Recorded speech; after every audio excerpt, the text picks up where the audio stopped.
آگ کے شعلے آسمان سے باتیں کرنے لگے، اس کی تپش جسم کو جھلسانے لگے، اس وقت اس کو بھی آگ میں پھینکو اور میں بھی آگ میں جاؤں گا، جو زندہ بچ گیا وہ حق پر ہوگا، جو مر گیا وہ باطل ہوگا۔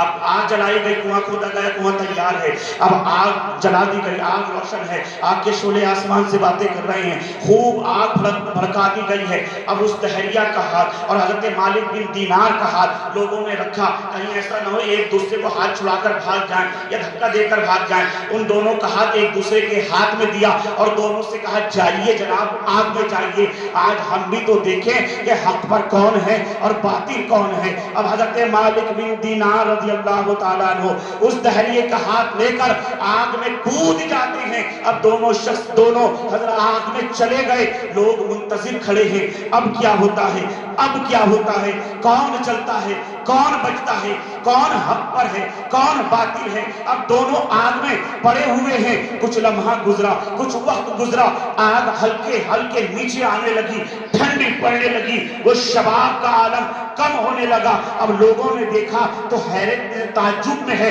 محو حیرت بنے ہوئے ہیں کہ یہ کیا ماجرا ہے، اور دیکھ رہے ہیں کہ حضرت مالک بن دینار صحیح سلامت بیٹھے ہوئے ہیں، جیسے لوگوں کی توقع تھی، لوگوں کی جیسے امید تھی، مالک بن دینار بالکل صحیح سلامت بیٹھے ہیں اور پاس میں دہریہ بھی سلامتی کے ساتھ بیٹھا ہوا ہے۔ وہ آگ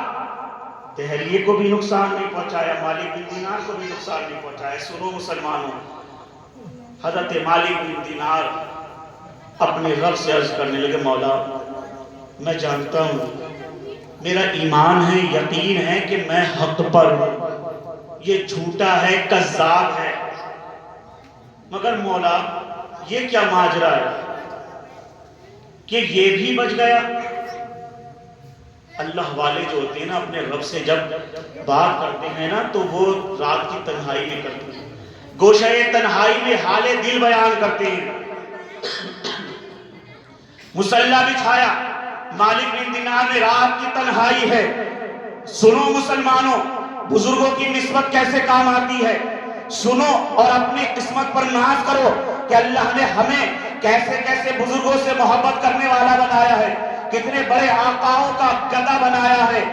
ایسے آقا کا بندہ بنایا ہے، ایسے آقا کریم بزرگوں کا ہمیں غلام بنایا ہے۔ اپنی قسمت پر فخر کرو۔ حضرت مالک بن دینار مصلی بچھا دیا، مصلی بچھا کر زارو قطار رو رہی ہیں، رب کے حضور عرض کرتے ہیں، مولا یہ معاملہ سمجھ میں نہیں آیا، یہ محمد سمجھ میں نہیں آیا، میں حق پر ہوں، میرا ایمان ہے، میرا ایقان ہے کہ میں حق پر تھا، اے پروردگار عالم یہ دہریہ جلا کیوں نہیں، یہ زندہ کیسے نکل گیا۔ حاطف غیبی سے آواز آئی، اے میرے